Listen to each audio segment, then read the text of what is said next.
നമസ്കാരം. നാളെ ശുഭമാണോ എന്നുള്ള പ്രതിദിന ജ്യോതിഷ പരമ്പരയിലേക്ക് എല്ലാ പ്രിയപ്പെട്ട ജ്യോതിഷ വിശ്വാസികളെയും വളരെ സ്നേഹത്തോടെ താല്പര്യത്തോടെ ഹാർദവമായി സ്വാഗതം ചെയ്യുന്നു.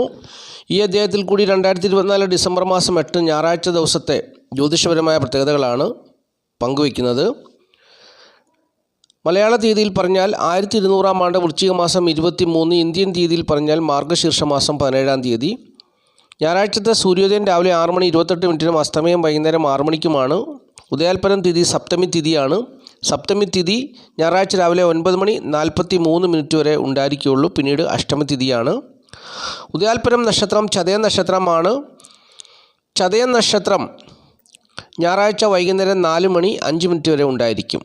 ചതയ നക്ഷത്രം ആരംഭിക്കുന്നത് ശനിയാഴ്ച വൈകുന്നേരം 4:52 ചതയ നക്ഷത്രം അവസാനിക്കുന്നത് ഞായറാഴ്ച വൈകുന്നേരം 4:05 അപ്പോൾ ഈ സമയത്ത് ജനിക്കുന്ന കുട്ടികൾ ചതയ നക്ഷത്ര ജാതകരാണെന്നുള്ളത് അറിഞ്ഞുകൊള്ളുക.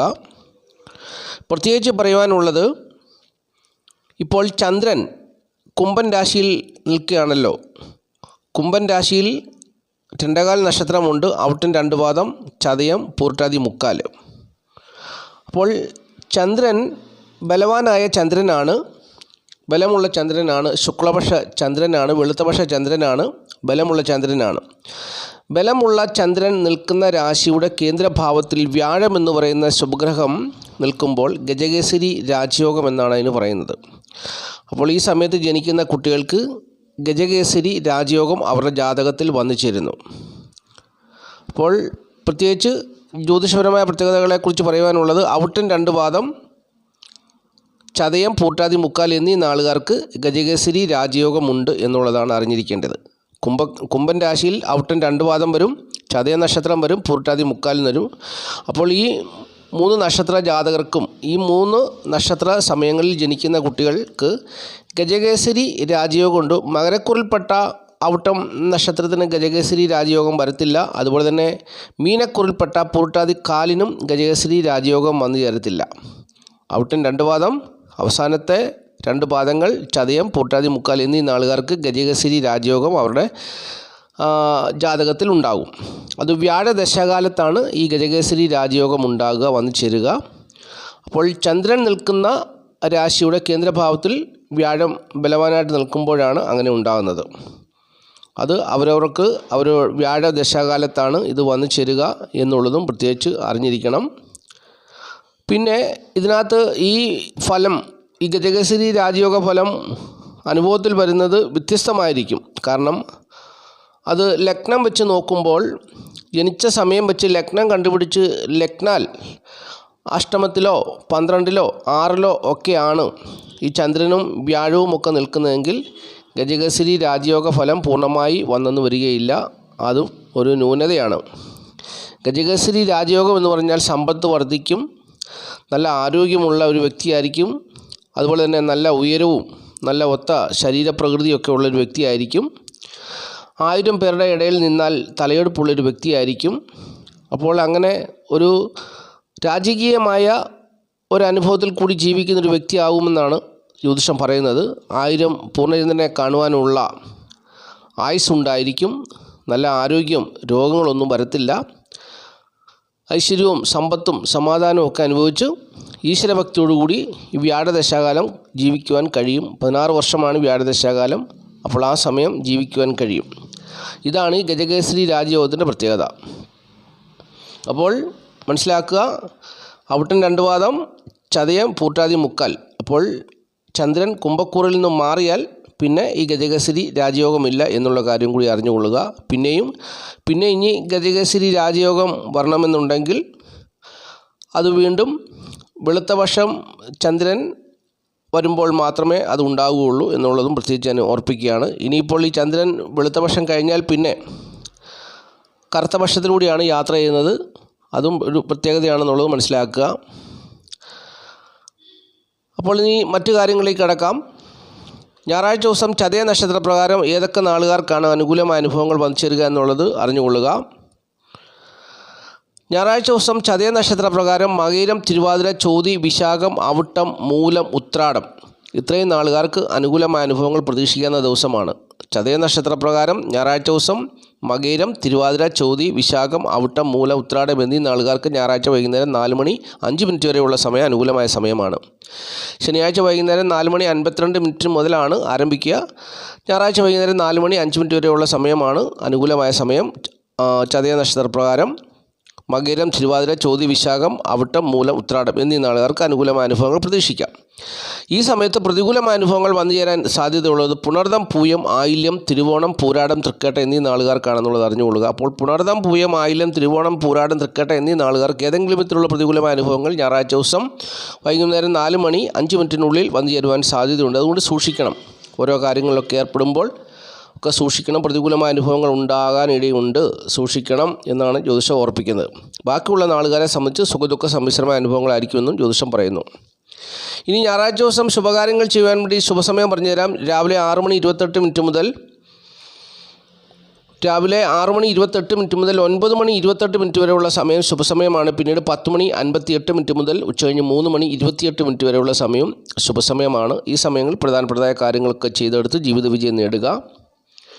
ഇനിയും സംഖ്യാശാസ്ത്രം പറയുന്നത് ഇംഗ്ലീഷ് മാസ തീയതി വെച്ചാണ്. തീയതി 8 അപ്പോൾ ഏതൊരു മാസം 17, 8, 26 എന്നീ തീയതിയിൽ ജനിച്ചവർക്ക് അനുകൂലമായ ഒരു ദിവസമാണ്. കൂടുതൽ ഉത്തമമായ ഫലങ്ങൾ അവരുടെ ജീവിതത്തിൽ വന്നു ചേരുവാൻ വേണ്ടി കടുന്നീല, കടും പച്ച, മഞ്ഞ, കറുപ്പ് എന്നീ നിറങ്ങളുള്ള വസ്ത്രങ്ങൾ ധരിക്കുക. അതോടൊപ്പം തന്നെ പേരിൽ FP എന്നീ അക്ഷരങ്ങൾ ഉണ്ടെങ്കിൽ തീർച്ചയായിട്ടും ഉത്തമമായ ഫലങ്ങൾ വന്നു ചേരുന്നതാണെന്നും സംഖ്യാജ്യോതിഷം പറയുന്നു.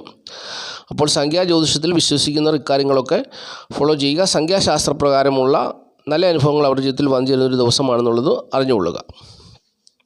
ഇനി ഒരു പ്രധാനപ്പെട്ട അറിയിപ്പ് പ്രിയപ്പെട്ടവരായിട്ട് പങ്കുവയ്ക്കുന്നു. 2024 ഡിസംബർ മാസം 31 രാത്രി 11 മണി മുതൽ 12:30 വരെയുള്ള സമയത്ത് സർവൈശ്വര്യ പൂജ നടത്തുന്നു.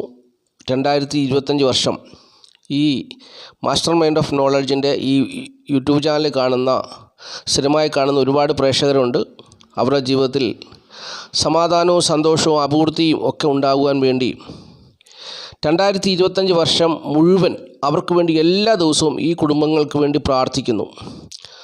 അപ്പോൾ അതിൻ്റെ ആദ്യപടിയായിട്ടുള്ള പൂജയാണ് 2025 പുതുവർഷം അനുഗ്രഹപ്രദമായി തീരുവാൻ, ഐശ്വര്യപ്രദമായി തീരുവാൻ, പ്രശ്നങ്ങളില്ലാതെ മാരകമായ രോഗങ്ങളൊന്നും വന്ന് പിടിപെടാതെ ആപത്തിൽ നിന്നും അനർത്ഥങ്ങളിൽ നിന്നുമൊക്കെ മഹാദേവൻ രക്ഷിച്ച് കാത്തുകൊള്ളുവാൻ മഹാദേവൻ്റെ സന്നിധിയിൽ നമ്മൾ മുൻപായിട്ട് നമ്മൾ ചെയ്യുന്ന ഒരു പൂജയാണ്. മഹാദേവൻ്റെ സന്നിധിയിൽ 2025 വർഷം തുടങ്ങുന്നതിന് മുമ്പ് തന്നെ നമ്മളെ എല്ലാവരെയും മഹാദേവൻ്റെ കരങ്ങളിലേക്ക് ഏൽപ്പിക്കുകയാണ്. അതാണ് സർവൈശ്വര്യ പൂജ എന്ന് ഉദ്ദേശിക്കുന്നത്. നമ്മളെ ഒരു പ്രതിസന്ധി വന്നു കഴിഞ്ഞ് ക്ഷേത്രത്തിൽ പോയി അതിനുള്ള പരിഹാരം ചെയ്യുന്നു.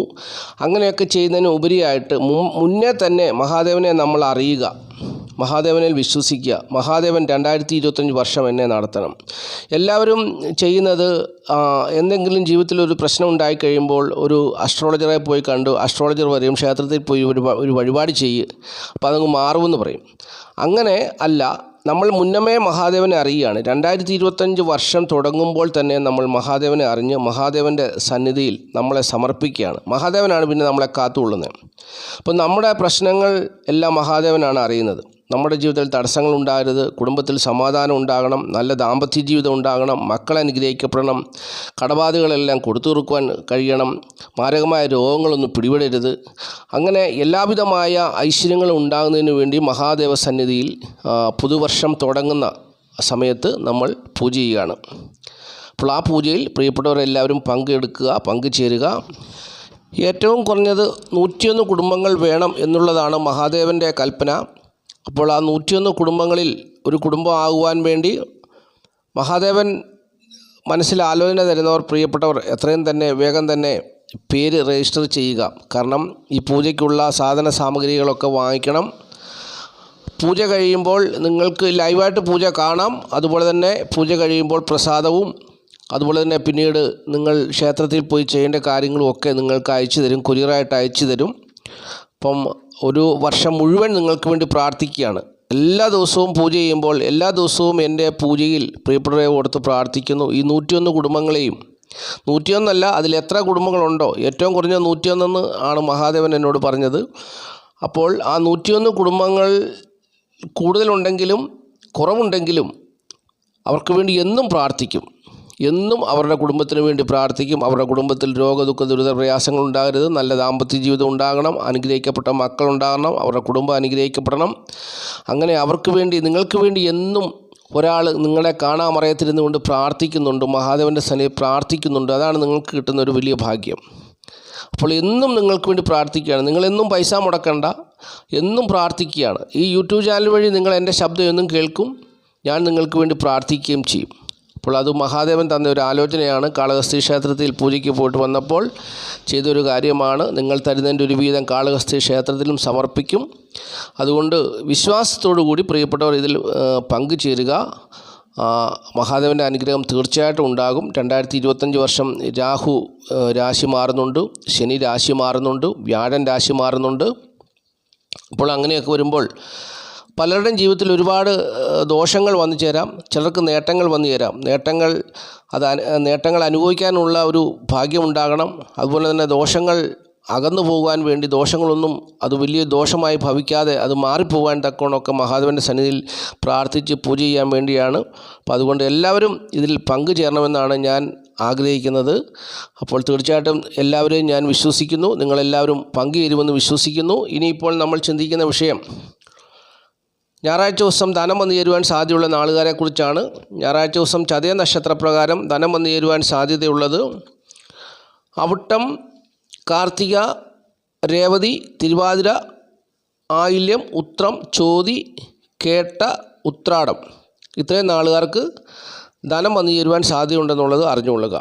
അവിട്ടം, കാർത്തിക, രേവതി, തിരുവാതിര, ആയില്യം, ഉത്രം, ചോതി, കേട്ട, ഉത്രാടം, ഇത്രയും നാളുകാർക്ക് ധനം വന്നു ചേരുവാൻ സാധ്യതയുള്ള ദിവസമാണ് ഞായറാഴ്ച ദിവസം എന്നുള്ളത് അറിഞ്ഞുകൊള്ളുക. അപ്പോൾ ഈ വീഡിയോ കാണുന്ന എല്ലാ പ്രിയപ്പെട്ടവരെയും മഹാദേവൻ സമൃദ്ധിയായിട്ട് അനുഗ്രഹിക്കട്ടെ എന്ന് പ്രാർത്ഥിക്കുന്നു. എല്ലാവരിലും മഹാദേവൻ്റെ അനുഗ്രഹം ഉണ്ടാകട്ടെ. ഞാൻ ഈ യൂട്യൂബ് ചാനൽ തുടങ്ങിയ അന്ന് മുതൽ തന്നെ ഈ അവസാനം ഞാൻ എല്ലാവർക്കും വേണ്ടി പ്രാർത്ഥിച്ചാണ് ഈ വീഡിയോ വൈൻഡപ്പ് ചെയ്യുന്നത്. ഞാൻ പ്രാർത്ഥിക്കാതിരിക്കുന്ന ഒരു ദിവസം പോലുമില്ല. എല്ലാവർക്കും വേണ്ടി എന്നും പ്രാർത്ഥിച്ചാണ്.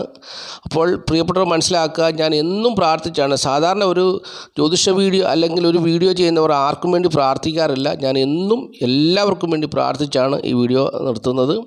അപ്പോൾ വിശ്വാസമുള്ളവർ, മഹാദേവനിൽ വിശ്വാസമുള്ളവരൊക്കെ ഇതിൽ പങ്കുചേരണമെന്ന് ഓർപ്പിച്ചുകൊണ്ട് നിർത്തുകയാണ്. നന്ദി, നമസ്കാരം. Master mind of knowledge.